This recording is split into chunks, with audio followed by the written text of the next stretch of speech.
I guess this guy. Yeah. When we shave his head and he's like, I've got small eyes. They're Yeah. like, sure, get this guy, which was really funny. And when they were doing,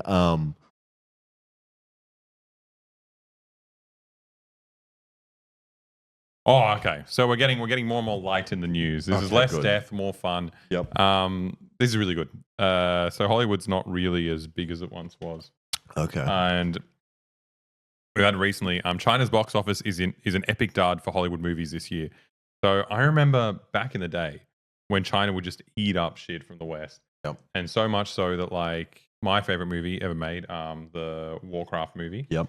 did horribly in the West. And the only thing that made it a viable movie is that it did amazingly in China. I think it was like the most successful movie in China. Yeah. No, it was the most best-selling movie of that year in the world, even though it made fucking no sales in the West. Just from China. Yeah. And that was like a big deal at the time. They're like, oh my God, these fucking Chinese people, they eat it all up. Like, this is great. Yep. And like, you know, obviously as America's like gearing towards like invading China, people aren't that keen on Hollywood anymore. Or it could just be US movies. Suck.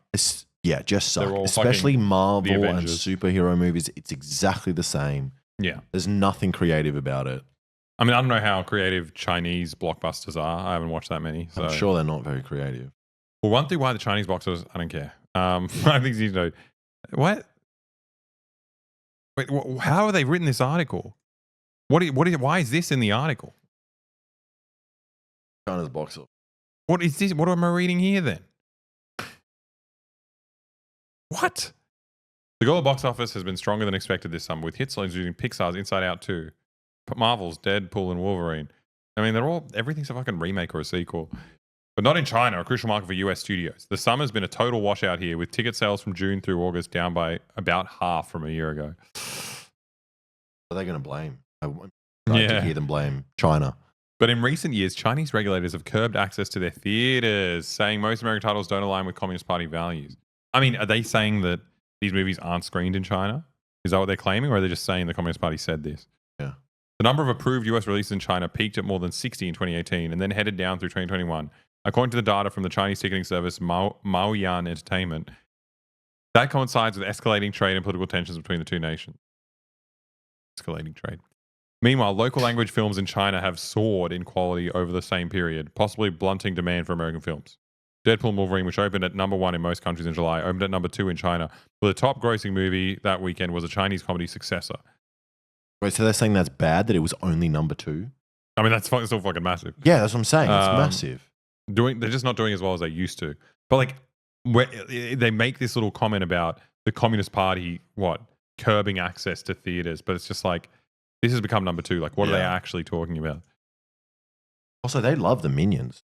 Despicable Me. Of course they do. They know comedy. Comedy.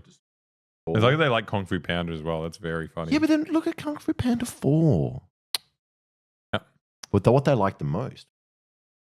Fast and Furious 9? Oh, that's because Bing Chilling was in it. What's his name? He was promoting it. Cena. John Cena was promoting Fast and Furious while eating ice cream. Really? Yeah. Ah, that works. Still, Quiet Place, day 1. It's so badly. Take that, Krasinski. Most, if not all, studios project zero revenue for China now at the green light process. I don't know what that sentence means. So this is actually very relevant to. I was in a movie. Oh yeah, I was in Pacific Rim 2 as an extra. What can I show? I think I watched that on Pornhub. On those Pacific Rim Job. Pacific Rim Job. Never I was mind, in that never as well, mind. but Oh, that yeah. was earlier, much earlier. Find. I was. For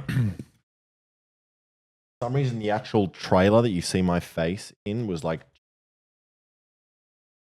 We're feeling so much fucking boy lore here. See me in this But they one. use a CGI face, no? No, this one you see me.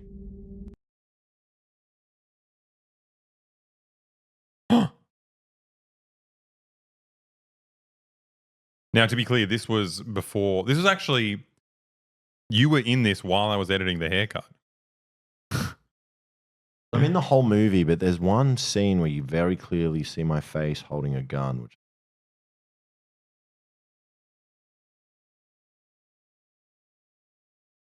2017. Yeah, 2 is Uprising. We got it. Oh, there I am. Okay, here we go. Oh, Bad quality. oh, there you go. Oh my god, little baby Alex. Dude, you look way too young to have a gun.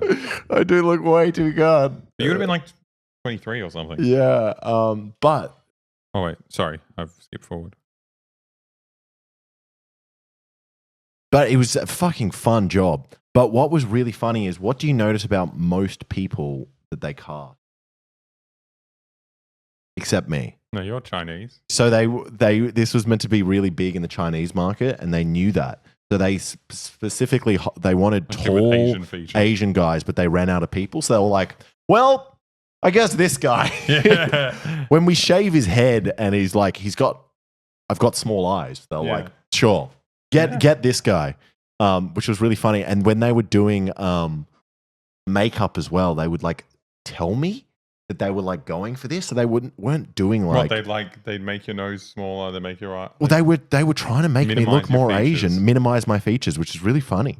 But what's so funny about being in this movie? Yeah, it was aimed at the Chinese market, but they would also to not pay me well. They scanned my body with a 3D like scanner with like 1,000 different cameras. At this time, you're being paid as an extra. Being for a paid as movie. an extra. And if you're featured in the movie, they got to pay you for your kind of featured role. Yeah. But something about me, I think my height, they still wanted to use me in the featured roles, but they didn't want to pay me. So there was often times where you saw my body with someone else's face CG'd on top. And the that, face was like a composite face of lots of people. Yeah, and that happened in the poster as well. There's one poster, like one of the big posters they used. It's my face, but they put someone else's face composed in it. And then they didn't have to pay us more Well, they're for not that. featuring you. Because they weren't featured. They're like, we own your body. It's crazy. This is not a big W. Yeah. It was hilarious. But I mean, the pay was still good. Like, what's the big W boy emote? How do we get to that? What's a big W boy, mate? Oh, I don't know how to do it. Oh, Can't well, do it. someone knows. But yeah, I brought this up It's us because it's us holding a big W. that's awesome. Did we do that in real life? Yeah. No, well, no. But yeah, this movie flopped in Australia, but apparently did really, really well in Well, China. those days are over because I think people just care less about Hollywood movies. It's not Yeah. like it's not considered like the coolest thing in the world now to go watch an American movie, which is hilarious. I don't know. Yeah. I think it's great. I think it's a great thing. So what did they blame it on? They blamed it on Chinese not aligning with Chinese communist values. Yeah, but they're also not saying that the government like actually restricted access to any of these movies. Yeah. Also, I just mentioned Pacific Rim 2. Do not watch that movie. It's fucking atrocious. It is a horrible movie. Like, everything about it is bad. Don't watch it because I'm in it. I didn't upload the W emote. Oh, I'm such an idiot. Okay, well, that'll be in the next time. And then it'll be a real big W. Okay, now we've got another thing. I actually haven't read this next article. It was just The Economist always writes the dumbest shit. They are the worst kind of news in the world because they kind of pretend they're smart. But this next thing, I just read the headline and I have no idea what the fuck they're talking about. Millions of Chinese people play Guandan. Is that good or bad? Is it bad that they play this game? What is a scenario in which playing a game could be bad? League of Legends? That's very good. It could be like, I guess, gambling. Is that what they're suggesting? They're playing games, but at what cost? I don't know. So apparently, I mean, they'll probably explain this article. Russian roulette. Very true. Guandan is tossing eggs. Is the name of is what the game's called. Oh, cool. They're throwing eggs. That's way too many cards. Oh, that's so confusing. I mean, that's why it's bad. They're saying, is it good or bad? How does one man hold 52 cards? That's crazy. Look at all these people. They're having a million. Fuck it. No. This guy's smoking. No, he's not. Okay. In America, businessmen learn to play golf in order to fit in and foster relationships. In China, they learn Guandan, a card game that has become the staple of business meetings and banquets. Millions of Chinese people enjoy it. Eating without playing doesn't count as a meal, says one executive. Guandan, which translates to egg tossing or bomb tossing. Oh, that's the problem. Mm-hmm. Bomb tossing. People These are going to be doing terrorism. Chinese guys are learning how to throw grenades. That's horrible. It's really bad. Wolf Warriors. Involves 4 people and it's in teams of 2. This sounds like 51 or whatever it's called. Yep. Players try to shed 500. Talking about 500. Yeah. So our plan with this stream, but it turns out we had so much fucking news Yep. that we've only got half an hour or so left in the stream. We were gonna play Guangdong with you. So we've downloaded what is it called? Desktop Simulator on Steam. So next time we're playing, we can play some Chinese games. And if you have Desktop Simulator, you can play Guangdong with us. I'm going to be playing with you guys. I actually want to learn to play, but it looks complicated. Maybe. I got the new Tabletop Simulator. That's the one. Tabletop Simulator. I mean, we could learn it on stream. People learn languages on stream, and then everyone here will learn it. You'll learn language on stream? It's horrendous. Our good friends do it. Will Neff and Carolyn Kwan. They were learning Turkish on stream. Just because they love Hassan. They Yeah. want to be Hassan. Lame, Everyone wants to be Hassan. lame. Oh. We already know it. I'm Okay. there. Anne. I'm there. Şerdegle gragade. Gundam is seen by some health and intellectual form, seen as a healthy and intellectual form of entertainment. Where I want to see why could it be bad? But not every party member likes Guangdong. Earlier this month, the Beijing Youth Daily, a mouthpiece of the city's Communist Youth League, ran 3 opinion pieces over the days criticizing the poisonous game. One piece implied that shady businessmen were using it to establish connections and make corrupt deals. Another blast of... I mean, they can play anything together. Yes. Another blast of the game for promoting a lying flat culture. Playing for laziness. That's very funny. They just should be playing games in general. You're here to work. Yep. The Guangdong addiction has become a social phenomenon worthy of attention and vigilance. That's so cute. That is. You know, so all the cute. things of fucking social media addiction, all these weird addictions we have. It would be so cute if people are addicted to playing card games. Yeah, I mean, it's not that different to like Bubble, Crusher, Candy Crush. Crusher, It yeah. is different though, because you need 4 people. Yeah, You're no, that is not, it is socializing. Yeah. Thank you for the subscription, Mistake Maker.